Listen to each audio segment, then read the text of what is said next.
पण अजून एक मला असं विचारायचं होतं की वधू आणि वर ह्यांच्याशी ते अजूनही रुसवे फुगवे चालतात का हो लग्नामध्ये?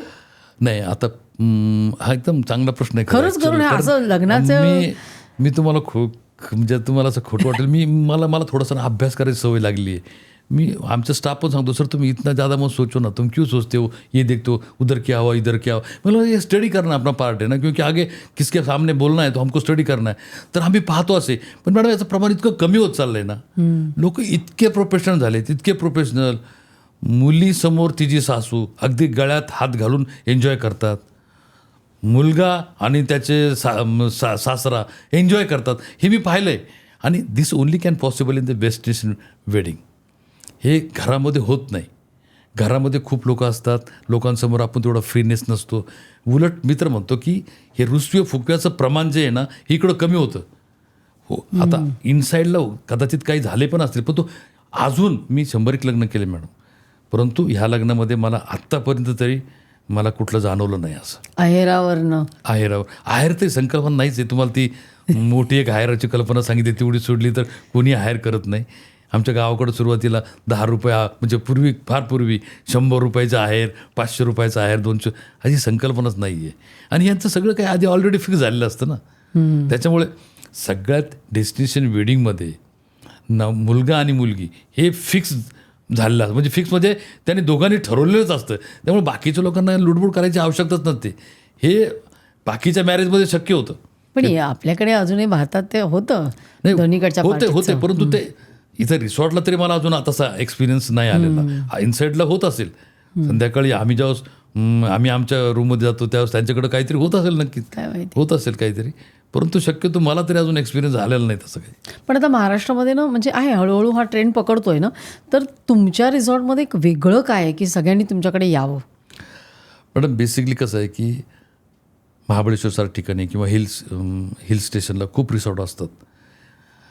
मी लहानपणापासून ठरवलं की मला या व्यवसायामध्ये यायचं आहे. आणि मी ठरवलं की नुसतं व्यवसायामध्ये यायचं नाही, वेगळं काहीतरी करायचं आणि काहीतरी नाव कमवायचं आहे. मी तुम्हाला म्हणजे कदाचित मी आता हे ऑन इयर बोलतो आहे म्हणजे की पैसा कमवण्यासाठी या व्यवसायात नक्कीच आलेलो नाही आहे. पैसा कमवणं हे जर मी ध्येय केलं, त्याच्यावर फोकस मी केला असता तर मी काहीच करू शकलो नसतो. मी फोकस असा केला की लोकांना आनंद द्यायचा आहे. मी शासकीय सेवेमध्ये 25 वर्ष काढली. माझे मिसेस पण या वेगळ्या इंडस्ट्रीजमध्ये म्हणजे डेव्हलपमेंट अँड कन्स्ट्रक्शन इंडस्ट्रीमध्ये काम करते. मी ठरवलं आहे की आपण काहीतरी लोकांना आनंद दिला पाहिजे, म्हणून इतरांपेक्षा माझे दर पण खूप कमी आहेत. त्याच्यानंतर सगळ्यात गोष्ट की आनंद देणं ही एक कल्पना जर डोक्यात तुमच्या आली, येणाऱ्या प्रत्येक माणूस हा आनंदी होऊनच गेला पाहिजे हे आम्ही डोक्यात. आणि मी हे सगळं करताना मग मी थोडंसं इतर देशांशी तुलना केली, थोडासा अभ्यास केला. ओमोटोनाशी वगैरे तुम्हाला संकल्पना आहे, सगळे जापानच्या माहीत असतील की तिथून त्यांचं जे कल्चर आहे, त्यांची संस्कृती, फिलॉसॉफी आहे, त्या फिलॉसॉफीला थोडा स्टडी करून इथं काही आपल्याला इम्प्लिमेंट करता येईल ते सुरू केलं. आमच्याकडं येणारा म्हणजे अगदी प्रत्येक माणूस, अगदी 1% तर माणूस, त्यांना ते तुम्ही तुपात घोसळा किंवा ते कारल्यासारखं त्यांना कसाईमध्ये करा, तुम्ही ते साखरेमध्ये, ते कडू असणार कडूस, त्यामुळे त्यांना खुश करू शकत नाही. परंतु 99% लोक अगदी खुश होऊन जातात. त्याच्यामध्ये त्यांना दिली आणि 2 प्रकारचा फरक आहे. आमच्या रिसॉर्टमध्ये फरक काय आहे की तुम्ही महाबळेश्वरमध्ये आल्यानंतर हिल स्टेशनला, कुठल्याही हिल स्टेशन जा की तिथं सूर्योदय किंवा सूर्यास्त पाहायलाच पाहिजे, सनसेट, सनराईज, ह्या दोन्ही गोष्टीला तुम्हाला बाहेर जायची आवश्यकता. दोन्ही गोष्टी आमच्या इथून पाहू शकता तुम्ही.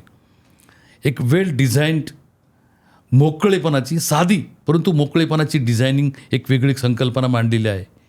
तुम्ही निसर्गाशी एकदम तादात्म्य होऊ शकता तिथे राहिल्यानंतर, निसर्गाबरोबर तुम्ही जोडले जाऊ शकता.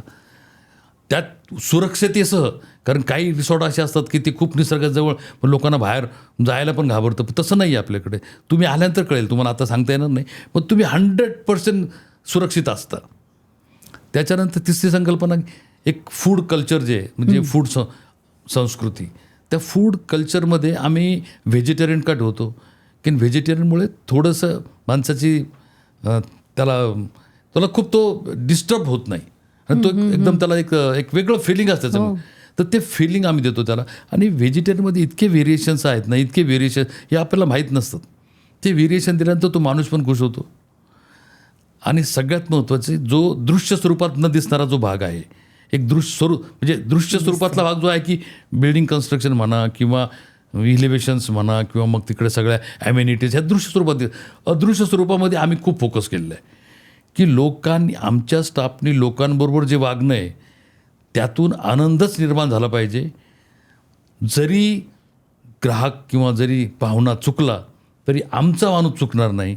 जो चुकेल त्यांनी संध्याकाळी घरी जायचं. त्यामुळं ही संकल्पना आहे. आणि बघा, घरी तुम्ही आज असता तर घरी आपलं किती लोक ऐकतात.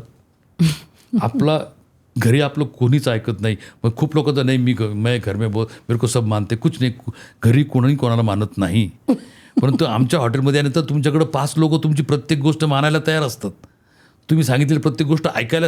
घरी आपलं कोणी ऐकत पण नाही. आपण दाखवतो खूप माझं ऐकतात म्हणून, मग ते खोटं आहे सगळं. कोणी कोणाला विचारत नाही. आता तिथं गेल्यानंतर आम्ही ठरवलं आहे की येणाऱ्या प्रत्येक गोष्ट माणसाचं म्हणणं ऐकून घ्यायचं, त्याला एकदम चांगला प्रतिसाद द्यायचा, त्याच्या म्हणण्याप्रमाणे सगळी गोष्ट करायची.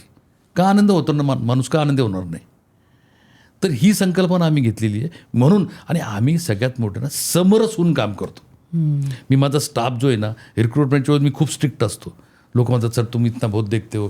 नाही, एकदा चुकीची रिक्रुटमेंट जर झाली तर त्याच्यानंतर होऊ शकत नाही. त्यामुळे आम्ही जे रिक्रूट केले लोक आहेत एकदम डेडिकेट काम करणारे लोक आहेत, फोकस्ड लोक आहेत सगळे. आणि त्यामुळे समरस होऊन एखादी गोष्ट जर तुम्ही काम करता की मग तुम्हाला बाकीच्या गोष्टी काहीच आहेत. म्हणजे माणूस किती कसा असला तरी, आणि एखादा माणूस आमच्याकडे वाईट वागला तर मी त्यांना नेहमी सांगत असतो स्टाफला की तो वाईट वागतोय, तो तुमच्याशी वाईट वागत नाही, तो त्याच्या मनाशी काहीतरी तो डिस्टर्ब झालेला आहे.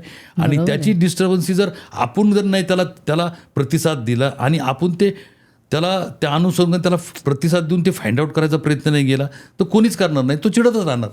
पण त्या माणसाला तो जरी चिडला तरी आमचा कुठलाही माणूस चिडणार नाही.